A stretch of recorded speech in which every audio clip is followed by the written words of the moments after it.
자, 얘들아, 배설할게요. 페이지는 44페이지. 배설 먼저 할게요.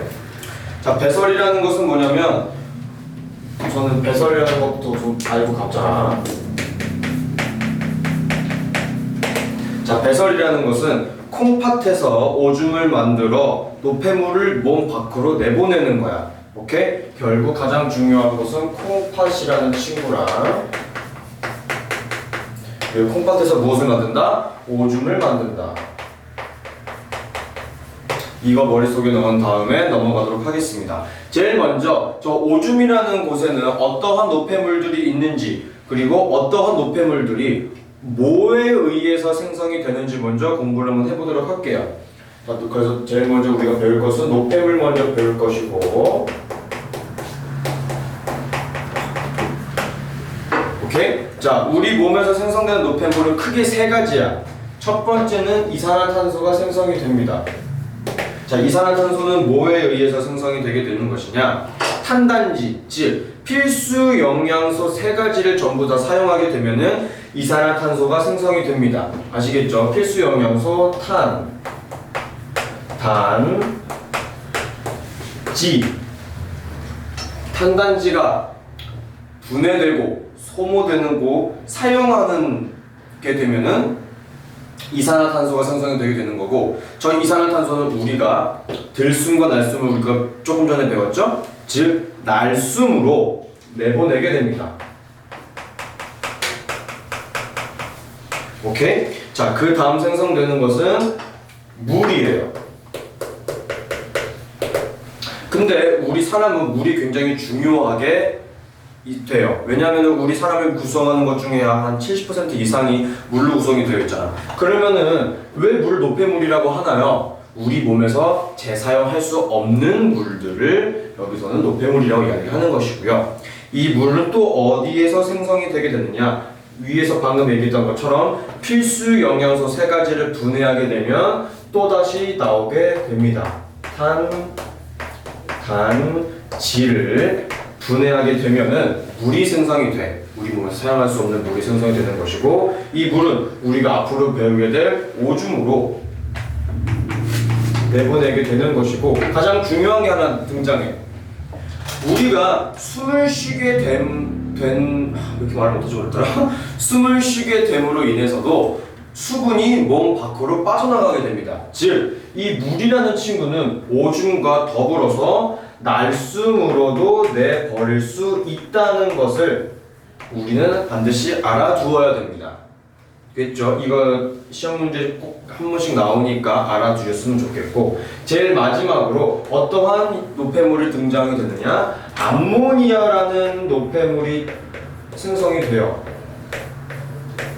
근데 이 암모니아는 굉장히 독해, 유독성 물질이기 때문에 우리 몸에서 암모니아를 그대로 내보내는 것이 아니라 어느 정도 희석, 조금 그렇게 독하지 않은 물질로 바꾸어서 몸 밖으로 내보내게 됩니다. 근데 이 암모니아는 어떠한 영양소를 분해시켰을 때 등장이 되느냐? 단백질을 분해시켰을 때 암모니아가 등장이 되는 것이고, 이 암모니아는 우리 신체 기관 중에서 간에 의해서 요소라는 친구로 바뀌어서 몸 밖으로 나가게 됩니다. 이 요소는 그래서 어디에 섞여서 나가게 되냐면은 오줌에 섞여서 몸 밖으로 내버리게 되는 거야. 이거를 우선 머릿속에 넣은 상태에서 진짜 배설계의 구조부터 차근 가보도록 할게요. 자, 그 다음으로 배우게 되는 게 배설계의 구조. 자, 배설계의 구조. 배설계의 구조에서는 가장 중요한 것이 콩팥입니다. 콩팥이 가장 중요한 부분인데, 콩팥 중에서도 네프론이라는 친구가 굉장히 중요하게 되는데, 이 네프론이라는 게 우리가 뭔지 차근차근 한번 공부를 해보자. 콩팥이 존재하게 되는 거고, 그 속에 네프론이라는 친구가 있어요. 이 네프론은 오줌을 만드는 당이야. 오케이? 즉 네프론 하나에서 오줌을 만들고 네프론 또 다른 하나에서 오줌을 만들어서 한 곳에 모이게 되는 거야. 즉 네프론이라는 것은 오줌의 단위다라고 우리는 이해를 할 수가 있어요. 오케이? 콩팥에는 네프론이라는 친구가 있고 또한 겉질과 속질이라는 것으로도 구분이 됩니다. 콩팥 겉질과 속질로 또다시 구분이 되게 된다는 거 꼭 알아두셨으면 좋겠습니다. 물론 이 겉질과 속질 안에 네프론이 존재하긴 하지만 이거를 알아두셨으면 좋겠고 또 콩팥 다음에는 오줌이 흐르는 길이 관이 하나가 존재해. 그게 이름이 바로 오줌관이라고 부르게 되는 것이고 이 오줌관이 두 번째로 한번 모이는 곳이 있어. 엄밀히 따지면 두 번째가 맞아. 두 번째로 모이는 곳이 우리가 이제 흔히 얘기하는 방광이 됩니다. 방광이 오줌이 한번 모인 후에 몸 밖으로 나가는 거. 오줌이 방광에 연결되어 있는 것은 오줌관이고요. 몸 밖으로 나가게 되는 것은 요도라고 불리게 됩니다. 됐어요? 총 이러한 구조를 가지고 있게 됩니다. 배설계의 구조에는. 가장 중요한 것은 콩팥이고 콩팥에서 오줌을 만들고 나면은 그 오줌이 오줌관을 따라서 방광에 저장이 된 후에 몸 밖으로 나갈 때는 요도를 따라서 나가게 된다. 됐어요? 근데 내가 아직 네프론에 대해서 수업을 안 했지? 네프론 여기다 따로 한번 써줄게. 첫 번째, 네프론. 네프론은 크게 세 개로 또 나누어서 할 수 있습니다. 조금 복잡하지? 자, 첫 번째, 사구체라는 게 있어요. 사구체는 어떻게 생긴 거냐면은 동글동글한 모양으로 되어 있고 모세혈관들이 뭉쳐져 있는 곳이라고 생각하시면 됩니다. 모세혈관 덩어리.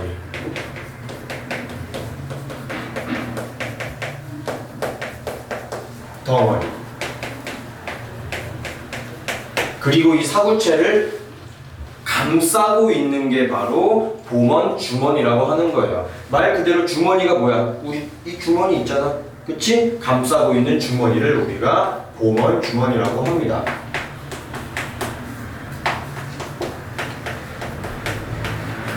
보먼 주머니는 그래서 사구체를 감싸고 있다.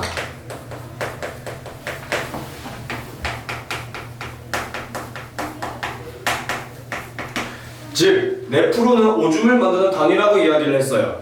네프론에서 오줌을 만들었어. 사구체랑 보먼 주머니를 지나 오줌을 만들어진 곳을 우리가 한번 세뇨관이라는 곳을 통해서 이동을 시키게 됩니다. 세뇨관은 말 그대로 길이야. 보먼 주머니와 연결되어 있는 관이라고 보시면 됩니다. 보먼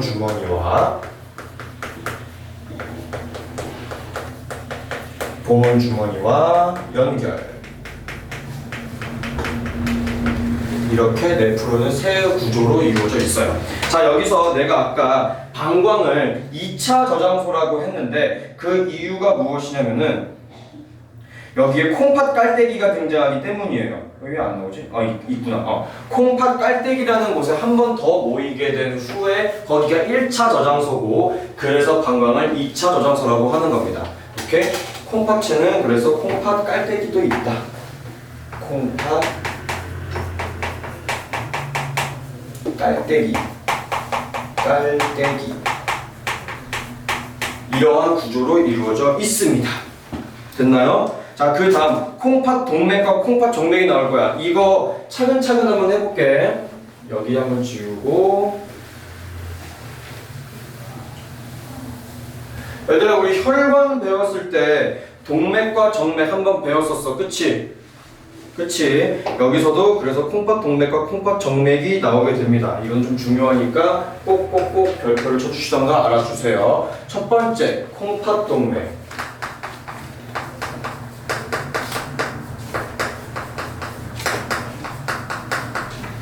콩팥 동맥은 콩팥으로 들어가는 혈관이야. 오케이?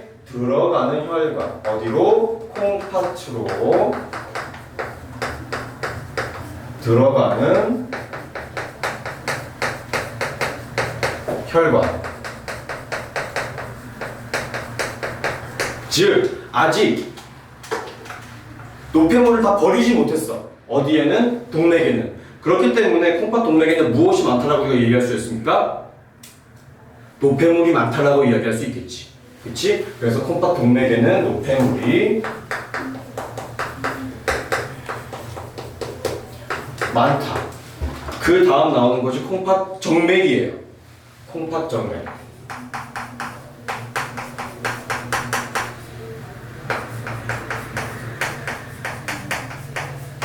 콩팥 정맥에는 콩팥에서 나오는 혈관이 됩니다. 콩팥에서 나오는 혈관. 그러므로 우리가 배설이라는 것은 노폐물을 몸 밖으로 내보내는 것이기 때문에 콩팥에서 노폐물을 쫙 다 걸러준 후에 깨끗하게 정화된? 깨끗하게 이제 깨끗해진 피가 정맥으로 다시 흐르게 되겠지. 그러므로 인하여 콩팥 정맥에는 노폐물이 없다라고 볼 수 있겠죠. 이 친구들도 굉장히 중요하기 때문에 꼭꼭꼭 기억해 주세요. 오케이? 다음 페이지 넘어갈게. 이제 진짜로 오줌을 만드는 과정에 대해서 우리가 한번 공부를 해볼 겁니다.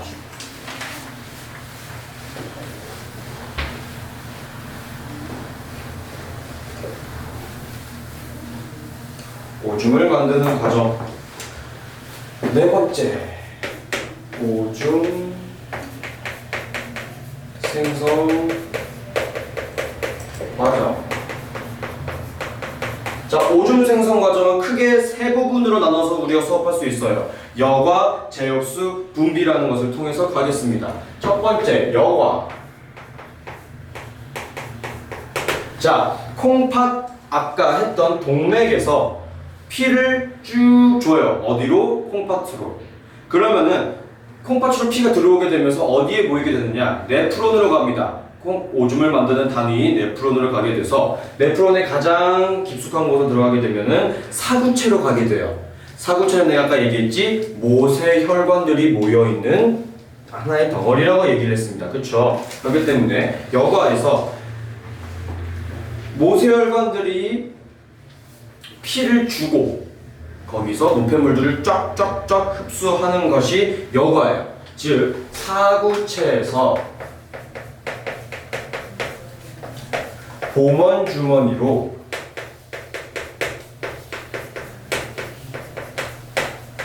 이동하게 됩니다. 이 과정에서 크기가 큰 물질들은 여과되지 않아요. 크기가 큰 물질들은 뭐가 있냐면 우리는 그래서 혈구랑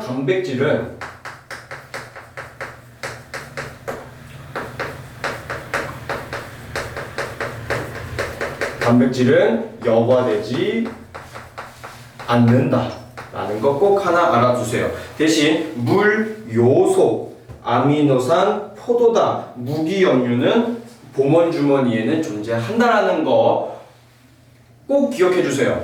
왜냐면은 우리 시험 문제 풀어봐서 알겠지만 여과에게는 뭐가 있고 그 다음 오줌에는 뭐가 없고 혈구에는 혈장에는 뭐가 있는지 그런 시험 문제 나올 때 꼭 자주 나오는 애들이니까 꼭 알아주시고 그 다음이 제흡수입니다.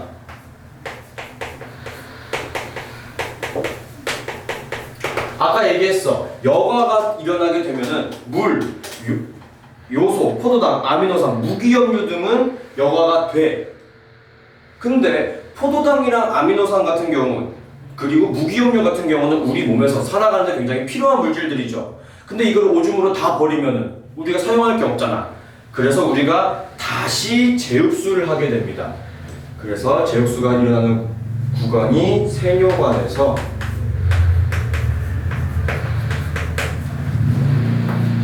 보먼 주머니로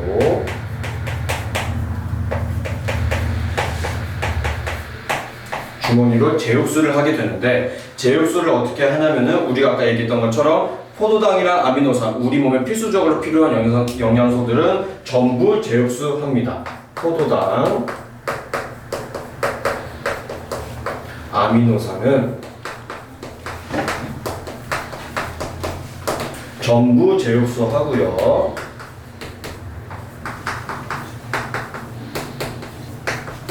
그리고 무기염료랑 물 같은 경우는 대부분만 제육수 한다.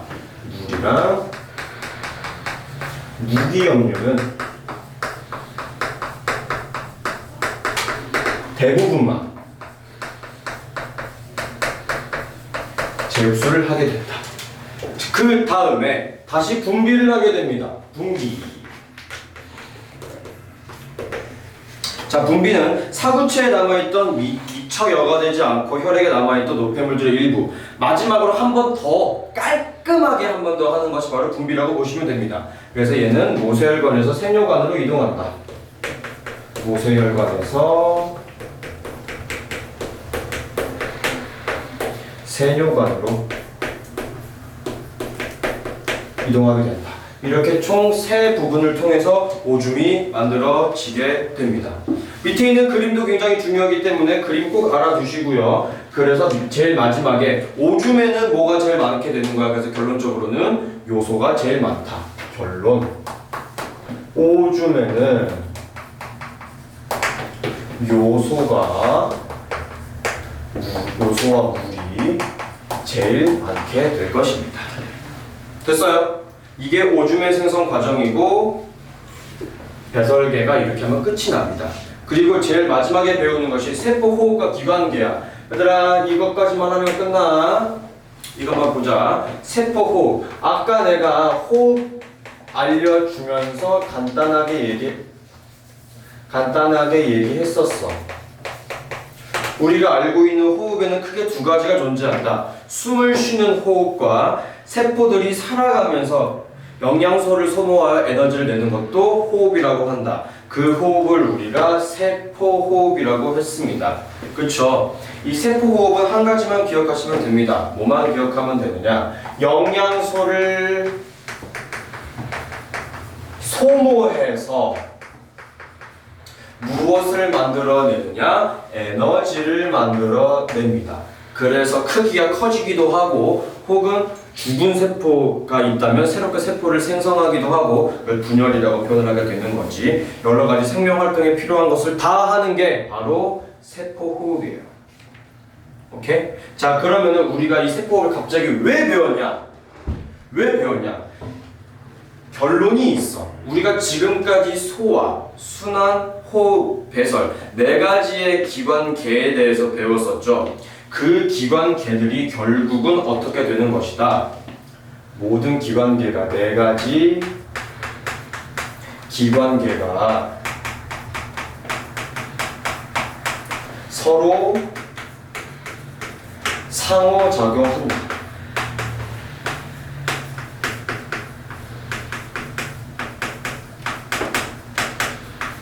왜? 세포 호흡할 때는 영양소가 필요하다 그랬어. 영양소는 어떻게 흡수해야 돼? 소화로 흡수를 해야 돼. 그러면 그 흡수를 한 영양소를 어떻게 세포에게 전달을 해줘야 되는 거죠? 순환을 통해서 전달을 해줘야 되는 겁니다. 그리고 이 영양소를 소모할 때 반드시 필요한 것이 뭐냐면은 산소가 필요해요. 이 산소는 우리가 어떻게 흡수해야 되는 거지?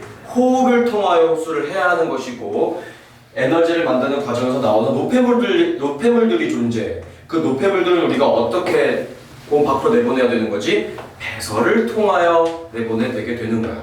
그래서 결론이 무엇이냐? 세포 호흡을 하기 위해서는 4가지의 기관계가 서로 상호작용을 해야 한다라는 내용이 결론인 겁니다.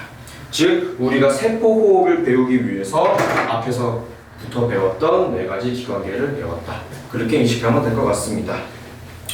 됐나요? 이렇게 하면 1단원은 끝. 문제 풀어보세요.